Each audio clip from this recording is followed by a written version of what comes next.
حضرت ابو ہریرہ رضی اللہ عنہ بیان کرتے ہیں، رسول اللہ صلی اللہ علیہ وآلہ وسلم نے فرمایا، جس شخص نے کسی مومن سے دنیا کی کوئی تکلیف دور کی تو اللہ اس سے قیامت کے دن کی کوئی تکلیف دور فرما دے گا۔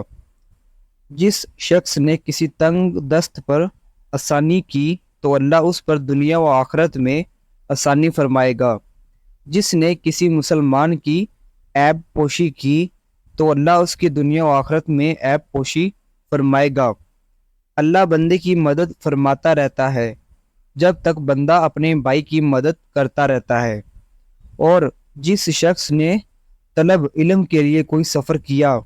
تو اللہ اس وجہ سے اس کے لیے راہ جنت آسان فرما دیتا ہے۔ اور جب کچھ لوگ اللہ کے کسی گھر میں اکٹھے ہو کر اللہ کی کتاب کی تلاوت کرتے ہیں اور آپس میں پڑھتے پڑھاتے ہیں